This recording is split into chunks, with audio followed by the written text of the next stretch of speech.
6개월 대한민국 정상화를 위해서 숨가쁘게 달려왔습니다.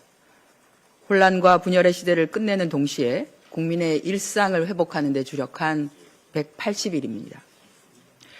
다행히 민생경제 회복의 성과가 나타나고 있습니다. 3일인 어제 발표된 3분기 경제 성장률 잠정치는 1.3%로 2021년 4분기 이후 만에 최고치를 기록했습니다. 우리 경제 성장률이 1%대로 회복한 것은 지난해 1분기 이후에 약 1년 6개월 만입니다. 국민의 땀과 그리고 정부의 노력으로 함께 만들어낸 회복의 증거입니다. 이재명 정부 출범 180일 외교 무대에 당당히 복귀했습니다. G7, UN 총회, 아세안, 경주 APEC, G20 정상회의 등 주요 국제회의를 통해서 대한민국의 국제사회 복귀를 알렸습니다. 대미 관세 협상을 성공적으로 마무리했고 핵 추진 잠수함 도입이라는 30년 수건 안보 성과도 이루어냈습니다. 국격 회복과 실용 외교로 국제사회에서의 신뢰와 또 위상은 한층 높아졌습니다. 하지만 빛의 혁명은 아직 끝나지 않았습니다. 내란 가담자들에 대한 수사와 재판은 진행 중입니다.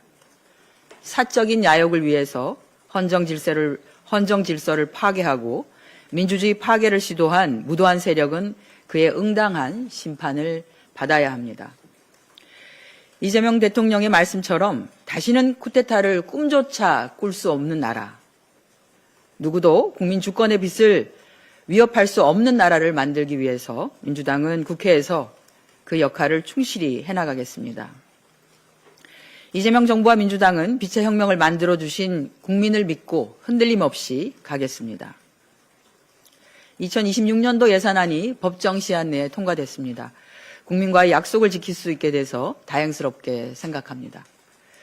대한민국의 미래를 책임질 과학기술과 산업을 육성하고 또 기후위기에 선제적으로 대응하기 위한 지속가능한 성장 예산을 확보했습니다.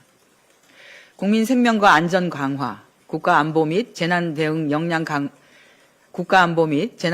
역량 향상에 필수적인 사회 안전망 구축 예산도 확보했습니다.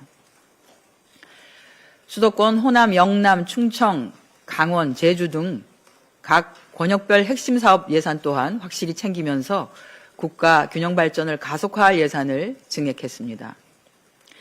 영유아부터 어르신까지 모든 계층은 물론 소외된 사회적 약자들의 삶의 질을 개선하고 부담을 경감시킬 예산도 확보했습니다. 지역사랑 상품권, 국민성장펀드 등 이재명 정부의 주력 사업 예산은 원안대로 통과되었습니다. 2026년 예산이 민생 회복, 경제 성장의 결과로 이어지도록 역량을 집중하겠습니다. 윤석열 정부의 국유재산 무더기 헐값 매각 의혹이 재차 확인되고 있습니다. 언론에 따르면 윤석열 정권 시기에 국유재산 헐값 매각 현상이 두드러진 것으로 나타났는데요. 윤 정부가 출범한 후에 발표한 국유재산 매각 활성화 방안 이후 2023년부터 매각된 국유재산은 감정평가액보다도 무려 1,820억 원이나 저렴하게 낙찰되었습니다. 또한 그 시기에 경쟁 입찰 방식으로 매각된 부지 중에 3분의 1은 감정 가격의 70% 미만으로 낙찰된 것으로 드러났습니다. 그 이전인 2020년부터 2020년까지는 낙찰가 총액이 감정평가액 총합을 넘어선 것과 비교해보면 윤석열 정권의 헐값 매각을 의심하지 않을 수 없습니다. 이에 대한 철저한 실태조사가 필요합니다. 윤석열 정권 당시 국유재산 매각 과정에서의 시급성을 포함한 불명확한 매각 사유와 기준, 또 민간 매각 후에 다시 공공기관에 재매각됐다는 보도가 나오는 등 불투명한 절차 등 헐값 매각 의혹이 발생한 이유와 흠결 유무에 대한 철저한 검증이 이루어져야 할 것입니다. 정부는 지난달 대통령의 국유재산 매각 전면 중단 지시 이후에 전수조사에 착수한 바 있습니다. 명확한 진상규명을 위해서 정부는 철저한 조사에 만전을 기해 주시기 바랍니다.